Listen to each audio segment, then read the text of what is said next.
महाभारत जय संहिता या शतसहस्त्र संहिता में अलग अलग तरह से होने वाले आरंभ और अलग अलग तरह से होने वाले अंत हमारे जीवन दर्शन को किस तरह दिशा देते हैं, आइए आपके साथ मिलकर विचार करते हैं।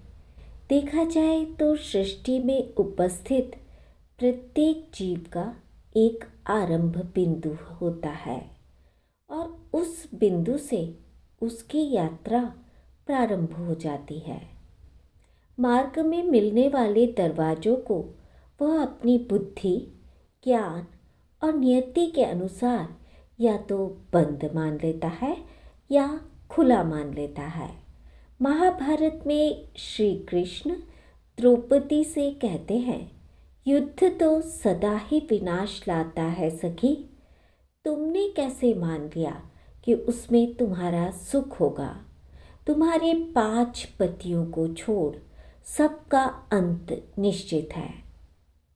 हम कह सकते हैं कि जीवन यात्रा में हमारे सुख दुख, जय पराजय सबका अंत होना ही है। तो हम अपने जीवन के आरंभ बिंदु को किन आदर्शों से सजाएं? कुछ इसी तरह के निर्णय महाभारत की कथा में देखने को मिलते हैं। कथा के आरंभ में देवव्रत यानी भीष्म पितामह का आजीवन अविवाहित रहने का निर्णय भीष्म पितामह का आरंभ बिंदु है। गुरु द्रोण का पुत्र मोहवश अधर्म का साथ देना गुरु द्रोण का आरंभ बिंदु है। गांधारी का विवाह उपरांत नेत्र बंद करना गांधारी का आरंभ बिंदु है। द्रुपद कन्या पांचाली का 5 पांडवों को स्वीकार करना द्रौपदी का आरंभ बिंदु है। कर्ण का दानी होते हुए भी आजीवन अर्जुन से प्रतियोगिता करना कर्ण का आरंभ बिंदु है। दुर्योधन का अहंकार, ईर्ष्या और छल के बल पर हस्तिनापुर पर राज्य करने की इच्छा रखना दुर्योधन का आरंभ बिंदु है। युद्ध क्षेत्र में श्री कृष्ण भीष्म पितामह से कहते हैं, आपने जिस प्रतिज्ञा को अपना धर्म माना उसे मैं धर्म मानता ही नहीं हूँ। विश्लेषण करने पर हम देखते हैं कि भीष्म पितामह का अंत समर्पण पर होता है, पर इस समर्पण में केवल स्वयं का धर्म, स्वयं की नीतियाँ थीं। समाज का कल्याण नहीं था, विचारों की शिथिलता थी, अतः यह अंत अनुचित था।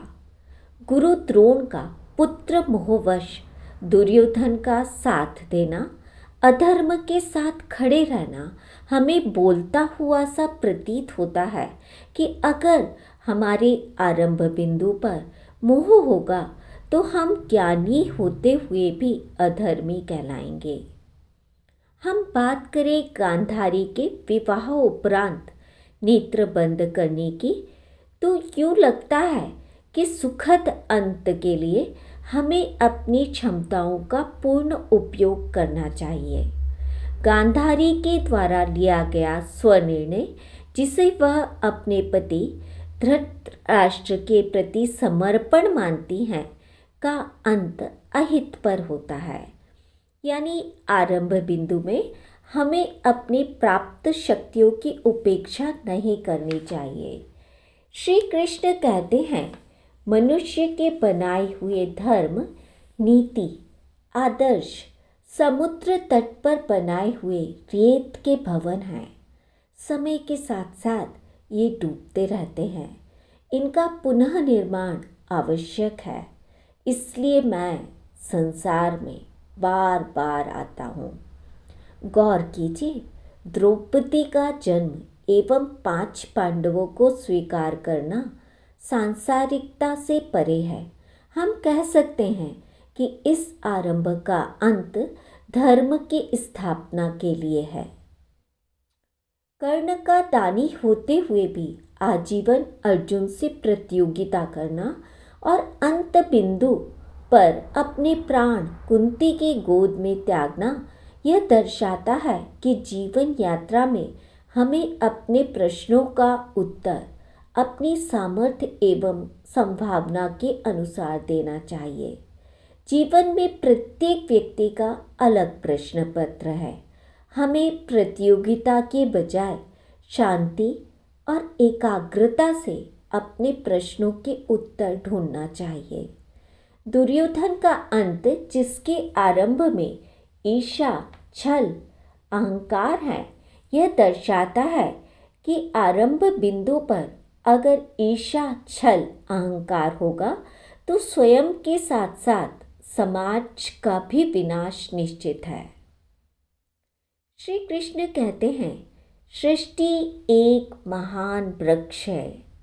प्रत्येक मनुष्य, जीव, पशु, पक्षी उगने वाले पत्ते हैं। बवंडर जब वृक्ष को झकझोर देता है तो प्रत्येक पत्ता अपनी पूरी शक्ति से वृक्ष पर लगे रहने का प्रयास करता है, और जब पीला हो जाता है तो स्वयं झड़ जाता है। यानी आरंभ के साथ ही अंत निश्चित है। तो क्यों ना आज हम अपने आप का आरंभ उस बिंदु को बनाएं जिसमें हमारे आदर्श हों, हमारा धर्म हो, हमारी शक्ति हो, जिसमें मोह, अहंकार, ईर्ष्या, छल न हो। 21वीं सदी के 21वें साल का प्रथम दिन हमारा आरंभ अगर यूं होगा तो निश्चित ही हम एक सुंदर समाज, देश और सृष्टि की रचना को साकार कर पाएंगे।